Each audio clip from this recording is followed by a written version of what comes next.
So today we are going to start a new topic called as general and particular solution of a differential equation.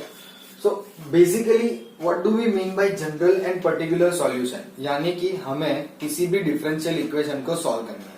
Now how to solve the differential equation that we will study after one or two exercise, है ना? There are total three methods there to solve a differential equation.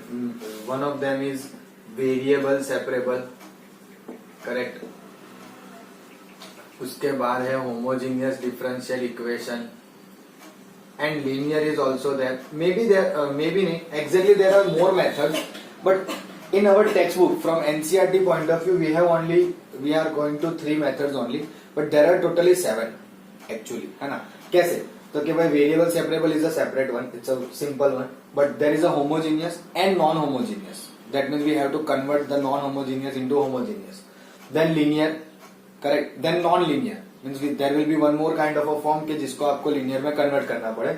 And there are two more methods which is not even described in your textbook at all, are Euler and non-Euler. Correct. If I said the name correct. No, sorry.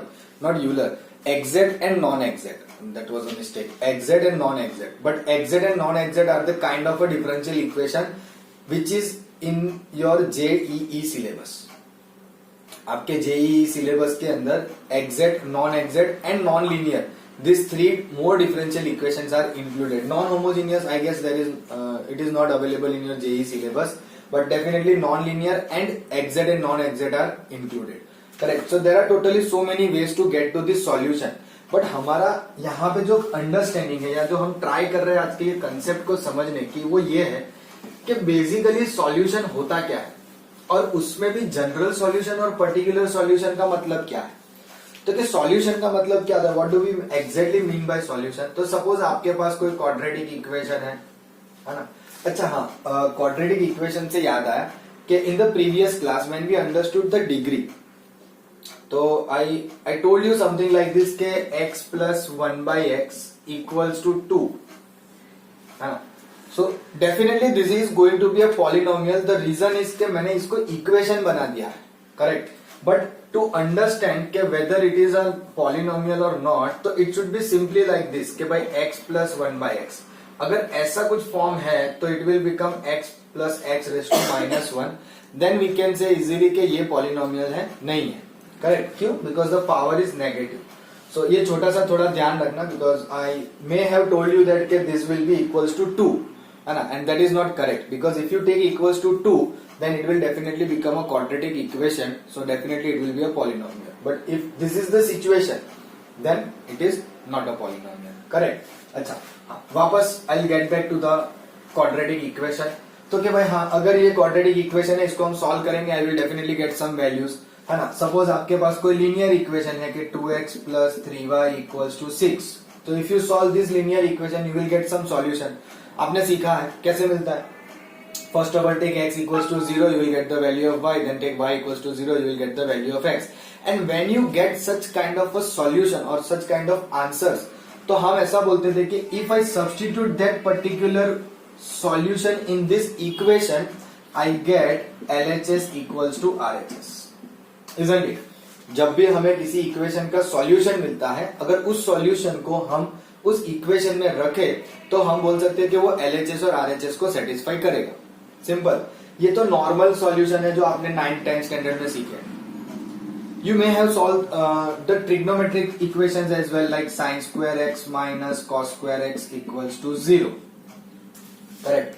तो आपने trigonometric equation भी solve की है. And if you remember properly तो trigonometric equation के अंदर भी आपने दो तरीके के सॉल्यूशन सीखे थे. एक था प्रिंसिपल सॉल्यूशन और एक था जनरल सॉल्यूशन. समझना. प्रिंसिपल सॉल्यूशन जो था वो लिमिटेड था आपका 0 से 2 पाई के बीच में. करेक्ट. और जनरल सॉल्यूशन जो था वो हम generally in the form of n express करते थे. If the sine are there और कॉस और tan whatever the situation, उसके हिसाब से. Correct. So if this is a kind of equation तो हम इसे ट्रिग्नोमेट्रिक इक्वेशन बोलते हैं. और इसको जब सॉल्व करते हैं और जो वैल्यू मिलेगी वो वैल्यू को अगर मैं इस इक्वेशन में रिप्लेस करूं तो this will also get satisfied LHS and RHS. Isn't it? तो उसे हम सॉल्यूशन बोलेंगे. अब वही सेम चीज जो हमने क्वाड्रेटिक में अप्लाई किया, लीनियर में अप्लाई किया, ट्रिग्नोमेट्रिक इक्वेशन में अप्लाई किया, वही सेम चीज हमें अप्लाई करनी है in the differential equation. Correct. यानी कि मान लो हमारे पास कोई एक डिफरेंशियल इक्वेशन है ना, और मुझे फाइंड करना है कि भाई उसका सॉल्यूशन क्या हो सकता है। तो फिलहाल फाइंड करने से पहले ये समझते हैं कि कंसेप्ट क्या है। So let's say d square बोले, चलो चलेगा, d square y by d x square plus y equals to 0। Can we say this is our differential equation? Yes definitely, है ना, of second order and degree 1, order 2 होगा, degree 1 होगा, this is differential equation. Now differential equation को solve करके हमें एक function मिलेगा जिसको हम बोल सकते हैं कि that function will be y equals to something of x। अब आप सोच रहे हो सर हमें कैसे पता चलेगा? डोंट वरी, मैं आपको पूरे एक एग्जांपल के साथ डिटेल में बताऊंगा, है ना। What I am trying to show और tell you over here is कि जैसे कि आपके पास ये डिफरेंशियल इक्वेशन है d square y by d x square plus y equals to 0। Now, if you put any function of y in this differential equation and if it satisfies the LHS and RHS, then we can easily say that that particular function of y is the solution. समझना धीरे से एक बार कि अगर मैंने कोई y का function, suppose कोई y का फंक्शन मैंने इस डिफरेंशियल इक्वेशन में पुट किया, correct, and by putting it into the differential equation it satisfies it. Satisfies का मतलब LHS RHS सेम आ जाना, करेक्ट। अगर ऐसा कुछ हो रहा है तो हम बोल सकते हैं कि this particular function is our solution. Am I right? समझ में आ रहा है? अब एक काम करते हैं, चलो एक एग्जांपल लेते हैं, उस एग्जांपल पे से ट्राई करते हैं कि क्या हमें सॉल्यूशन वो दे रहा है कि नहीं दे रहा है, करेक्ट। चलो let's take one of the function, let's say y equals to y equals to a sine, let me write little bit on the left hand side, I want to show you something, a sine x plus b, let's say the differential equation is y equals, the function of y is a sine x plus b, correct। अब हम जैसे कह रहे हैं कि भाई इसे इसमें रखेंगे और ये इसे सेटिस्फाई कर दे तो we can say this is the solution of this differential equation. But रखेंगे कैसे, है ना? I can just simply put y over here, है ना, वी कैन डेफिनेटली, बट इससे बेटर ये रहेगा कि इसका सेकेंड ऑर्डर डेरिवेटिव फाइंड कर ले और फिर उससे और y को इसमें रख देंगे। जस्ट थिंक लाइक दिस, है ना। So let's say first order derivative क्या आएगा, dy बाई dx, तो कि a as it is, sine का derivative cos x plus b, x का 1 हो जाएगा, we have to go for the chain rule as well, correct. So dy by dx is a cos x plus b। चलो ठीक है, let's go for the second order derivative, तो कि भाई d square y by dx square, so it will become minus a sin x plus b, है ना।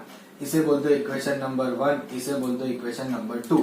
d square y by dx square मिल गया, y मिल गया, substitute both of this in the LHS of your differential equation, d square y by dx square plus y, तो minus a sin x plus b and plus a sin x plus b, so we can say easily this got cancelled and we got 0, that means this is our RHS, है ना। इसका मतलब अब हम ये बोल सकते हैं ना कि this particular equation is solution of this differential equation.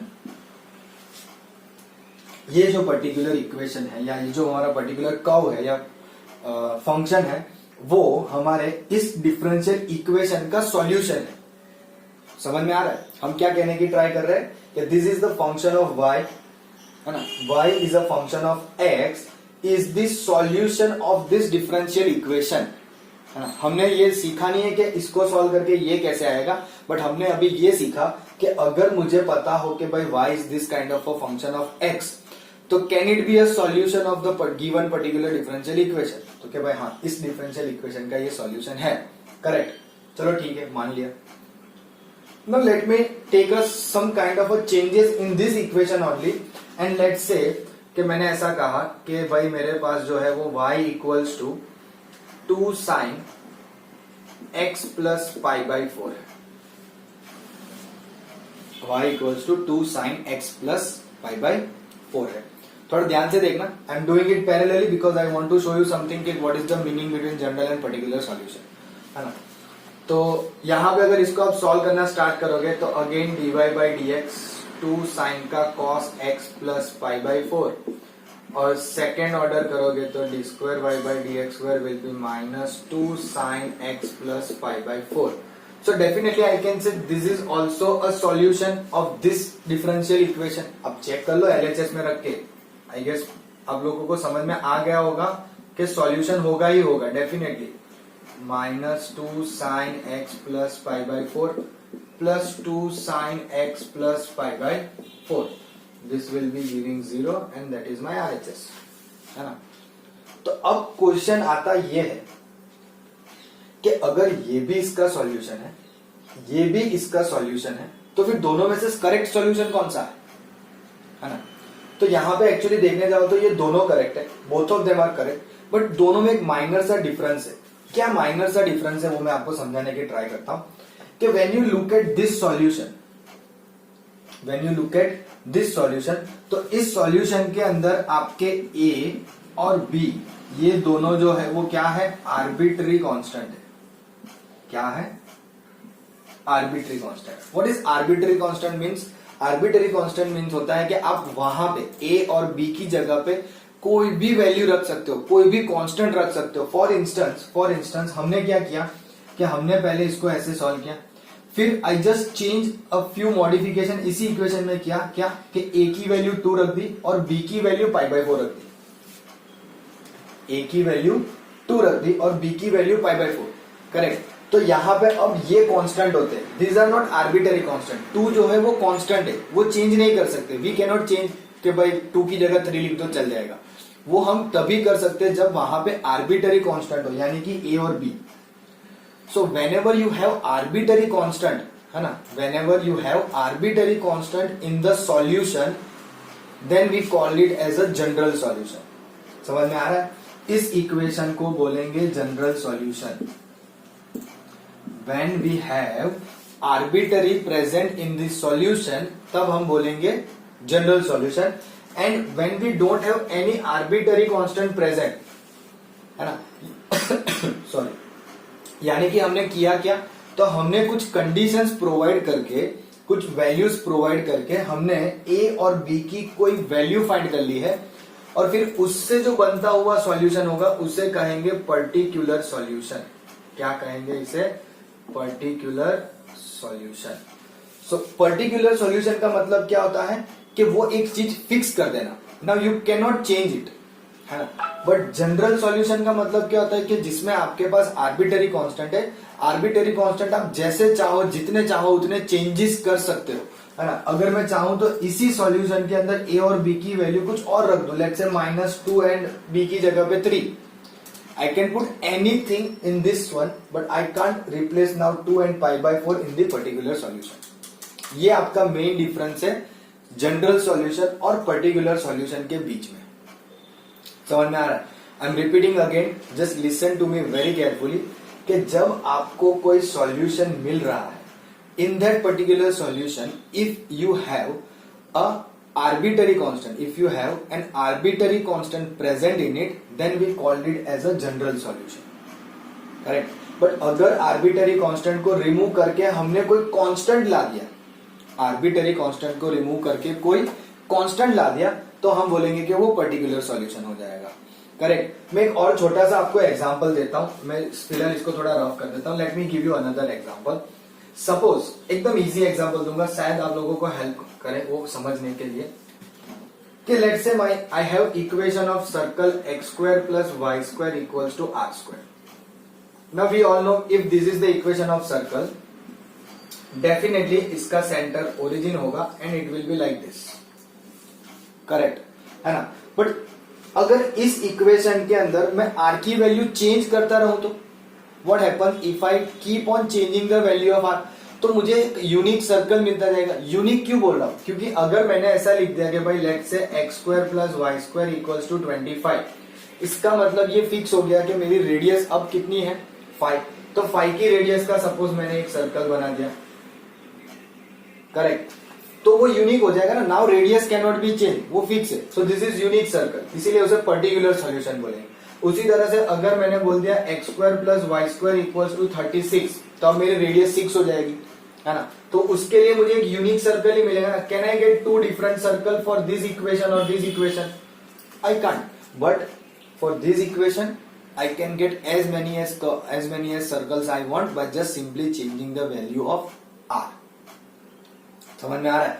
तो हम क्या कहेंगे कि ये जो x square plus y square equals to r square है वो हमारा जनरल सॉल्यूशन, और जब हम उसमें आर्बिटरी कांस्टेंट को रिमूव करके कुछ कांस्टेंट रख देते हैं तो वो बन जाता है पर्टिकुलर सॉल्यूशन। रिमूव करने के लिए आपको हमेशा कंडीशन प्रोवाइड की होगी कि भाई x की वैल्यू ये लो तो y की वैल्यू ऐसी होगी, या y is this when x is this. तो उसके हिसाब से आपको सिंपली जनरल सॉल्यूशन में रख देना है, और रखने से आपको जो भी आर्बिटरी कांस्टेंट की वैल्यू मिले वो वापस यहीं पे रिप्लेस करो, you will get the particular solution. So to be in a high note I can say something like this, you can not find directly particular solution. आप पर्टिकुलर सॉल्यूशन डायरेक्टली फाइंड नहीं कर सकते।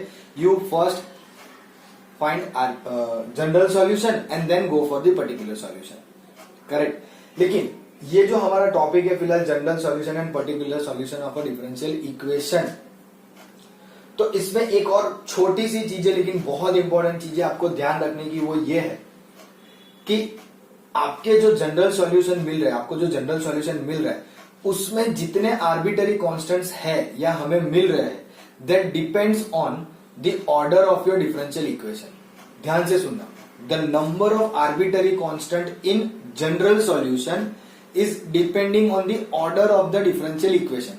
अब देख सकते हो यहाँ पे कि इस differential equation का ऑर्डर कितना है? 2 है, correct. How many arbitrary constant we have? 2। अब आप बोलोगे सर मुझे 2 नहीं रखने। सपोज मैंने इसी इक्वेशन में, यही इक्वेशन में मैंने चेंज करके कर दिया y equals to a into sine x plus b मैंने हटा दिया। अब ऐसा सपोज मान लो, सोच रहे कि y equals to a sign x, चलो ठीक है, आई डोंट माइंड। तो कंसेप्ट क्या कह रहा है कि जितने आर्बिटरी कांस्टेंट उतनी बार ही आप डिफरेंशिएट कर सकते हो, जितने आर्बिटरी कांस्टेंट उतनी बार ही आप डिफरेंशिएट कर सकते हो, या फिर जितने डिफरेंशियल इक्वेशन का ऑर्डर है उतने आर्बिटरी कांस्टेंट मिलने चाहिए। तो यहां पे जैसे कि y equals to a sign x है तो आपको dy बाई dx मिलेगा a cos x। अब इससे आगे आप डिफरेंशिएट कर ही नहीं सकते, correct. I know you may be thinking something like this के sir d square y by d x square अगर कर रहा हूं तो मुझे मिलेगा माइनस a साइन एक्स, और अगर मैं यहां पे रिप्लेस करूं तो मुझे आंसर मिल रहा है, इजंट इट? देखो ना, माइनस a साइन एक्स और a sine x, it will definitely gate cut and 0। But आपका जो कंसेप्ट है वो यहां तक सीमित हो रहा है कि अगर आपके सॉल्यूशन में एक ही वेरिएबल है, सॉरी एक ही आर्बिटरी कांस्टेंट है, then you can only differentiate once, you can't differentiate twice.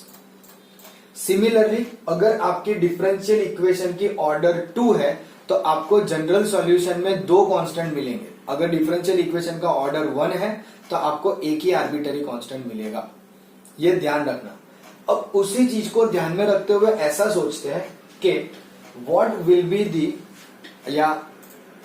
how many arbitrary constant are present in the particular solution।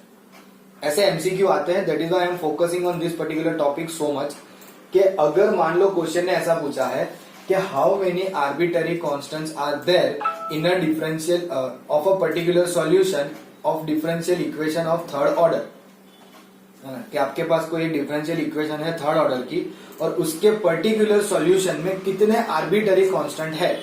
तो क्या भाई पर्टिकुलर सॉल्यूशन में आर्बिटरी कांस्टेंट है? Can we see any arbitrary constant present in this particular solution? Not at all. यहाँ पे तो 2 और pi by 4 है, they are not arbitrary constant, they are simply constant. Difference समझने की ट्राई करना बच्चों। आर्बिटरी कांस्टेंट का मतलब क्या होता है कि जिसके मैं जगह पे कुछ और कांस्टेंट पुट कर सकूं, जैसे कि यहाँ a और b, I can put any another value as a and b, but these are the constant which I can never change। Constant को हम कभी भी चेंज नहीं कर सकते। सो आपने जो इंटीग्रेशन में सीखा ना कि हम जो प्लस सी कांस्टेंट लिखते थे, that plus she was arbitrary constant, क्योंकि वो आपकी फिर लिमिट के हिसाब से चेंज होता है। लिमिट यानी कि कंडीशन x और y की कंडीशन के हिसाब से वो कांस्टेंट c जो है वो चेंज होते रहता है। इसीलिए ध्यान रखना कि अगर आपको ऐसा पूछा है कि कितने आर्बिटरी कांस्टेंट प्रेजेंट है in a particular solution of some differential equation, तो दैट इज ऑलवेज 0। ऑलवेज, कभी भी वो जीरो के अलावा और कुछ आ सकता नहीं। Am I clear with this particular topic के भाई, पर्टिकुलर नहीं बोलेंगे, am I clear with this topic के जिसमें जनरल सॉल्यूशन क्या है और पर्टिकुलर सॉल्यूशन क्या है, कितने ऑर्डर का डिफरेंशियल होगा इक्वेशन का, तो जनरल सॉल्यूशन में कितने आपको आर्बिटरी कांस्टेंट मिलेंगे, पर्टिकुलर सॉल्यूशन में कितने आर्बिटरी कांस्टेंट मिलेंगे, and all those things. Are you clear with this thing, है ना? If you want you can take a note of all this things, otherwise it's not necessary, but let's see के what actually we are going to do to solve this kind of a problem. अगर हमारे पास question में ऐसा दिया है कि भाई verify करो कि दिस इज अ सॉल्यूशन और a general solution of this differential equation, तो हम उसे किस तरह से सॉल्व करेंगे। Am I correct? Before that, if you want, please take a note of this and will go for few examples. So let's take example, है ना, जिससे हम समझने की ट्राई करेंगे कि किस तरह से वेरीफाई करेंगे दिए हुए जनरल सॉल्यूशन को for the given differential equation. यानी कि क्वेश्चन ऐसा है, verify that the function y equals to e raise to minus 3x, y equals to e raise to minus 3x is a solution of the differential equation d square y by dx square plus dy by dx minus 6y equals to 0, है ना? मतलब हमें ये verify करना है that this given function of y as a function of x is a general solution or a solution of this differential equation। तो कैसे करेंगे? Just follow the steps which we did. क्या किया था हमने? y equals to a sin x plus b, हमने differentiate once किया, twice किया, correct, and we get to this one, simple. तो अब यहाँ पे इसका उसी तरह से डिफरेंशिएशन स्टार्ट करेंगे। Let's call it equation number 1, differentiate equation 1 with respect to x। तो dy बाई dx क्या हो जाएगा? Minus 3 e raise to minus 3x। Again differentiate कर दो, तो minus minus plus 9 e raise to minus 3x, और LHS में put कर दो। क्या है LHS? D square y by d x square plus d y by d x minus 6y। तो ये है 9 e raise to minus 3x plus minus e raise to minus 3x minus 6 into this, तो minus 3 minus 6 minus 9, तो 9 minus 9 0, this is our RHS। तो yes, definitely हम ये बोल सकते हैं कि भाई this y equals to e raise to minus 3x is the solution of this differential equation. सीधी सी बात है ना? चलो, है ना, आप लोग लिख लेना, don't worry. Let's see one more problem, और उस प्रॉब्लम से ना मैं आपको कुछ और एक छोटा सा कंसेप्ट बताना चाहता हूँ उस प्रॉब्लम के साथ साथ। Now the function is y equals to a cos x plus b sin x, y equals to a cos x plus b sin x, और ये जो फंक्शन है उससे हमें सॉल्यूशन बताना है डिफरेंशियल इक्वेशन का।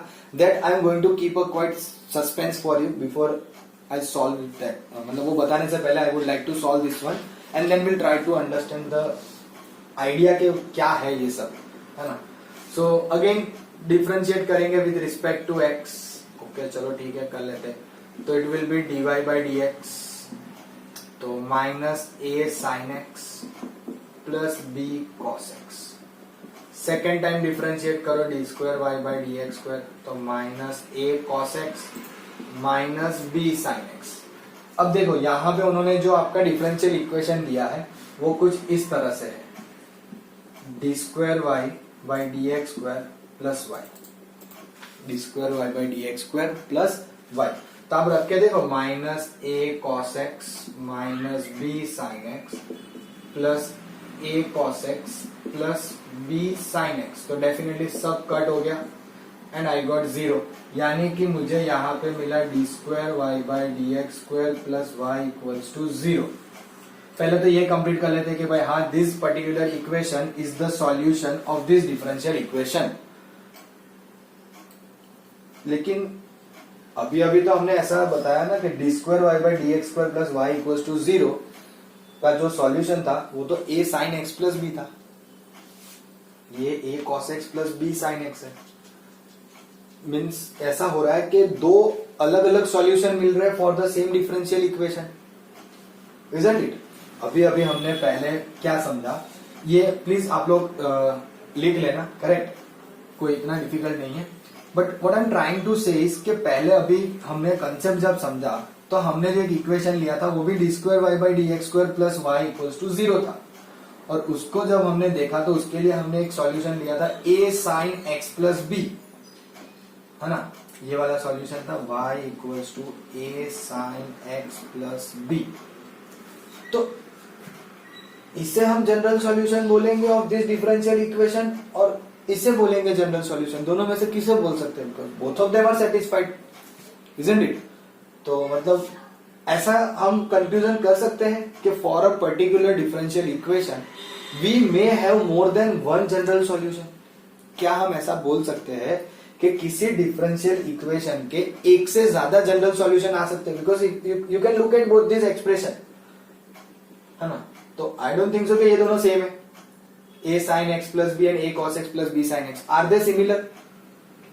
ऐसा लग तो नहीं रहा है कि सिमिलर है, तो इसका मतलब तो यही हुआ ना कि for this differential equation we may have more than one solution, more than one general solution. Particular solution तो इनफाइनाइट आने ही आने, उसमें कोई टेंशन नहीं। जनरल सॉल्यूशन जो है वो थोड़ा सोचना पड़ता है ना। तो कि ऐसा तो होना नहीं चाहिए कि भाई किसी एक डिफरेंशियल इक्वेशन के दो जनरल सॉल्यूशन आए, है ना, क्योंकि जब आप इस डिफरेंशियल इक्वेशन को सॉल्व करोगे तो आपको आंसर तो एक ही मिल रहा है ना। मेथड बाद में भले सीखने वाले हैं, लेकिन जब भी सॉल्व करेंगे तो इस डिफरेंशियल इक्वेशन से आंसर तो एक ही मिल रहा है। We will not able to get two answers from this single differential equation, है ना। तो फिर इसका तो ये मतलब होना चाहिए कि फिर ये दोनों सेम होने चाहिए। अच्छा, अब ऐसा कैसे करेंगे? तो कि एक काम करते हैं, let's try to do little bit of simplification here, क्योंकि मुझे ऐसा लग रहा है कि इसका सिंप्लीफिकेशन हमें वो दे सकता है। कैसे? तो कि simply write like this, y equals to a sign x cos b plus cos x sine, simply sine a plus b की फॉर्मूला है, sine a cos b cos a sine b is equals to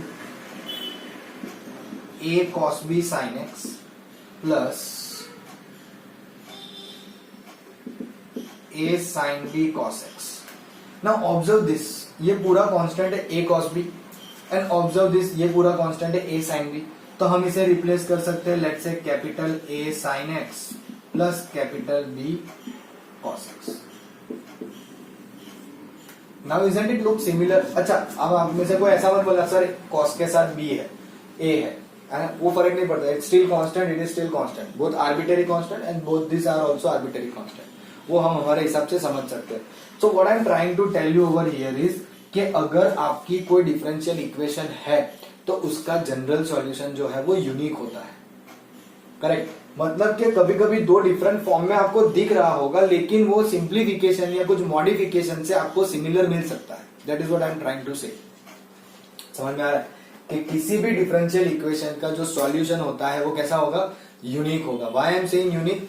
भले ही हमारे लिए दो equation ऐसे दिख रही हो, अगर उसे हम ध्यान से देखें थोड़ा और कुछ सिंप्लीफिकेशन या मॉडिफिकेशन करेंगे तो we will definitely able to get them as equal, है ना। तो किसी भी डिफरेंशियल इक्वेशन का सॉल्यूशन जो है वो यूनिक, जनरल सॉल्यूशन जो है वो unique, particular solution we can never say unique, है ना। There are infinite number of particular solutions, but हाँ, एक बार कुछ सब्स्टिट्यूशन करने के बाद पर्टिकुलर सॉल्यूशन मिलेगा, वो कभी चेंज नहीं हो सकता, correct. So that's what all about this general and particular solution of differential equation, है ना। टॉपिक बहुत इजी है, वेरिफिकेशन करना है कि भाई दी हुई आपको y की वैल्यू है, वो चेक करो कि वो आपका सॉल्यूशन ऑफ डिफरेंशियल इक्वेशन है कि नहीं।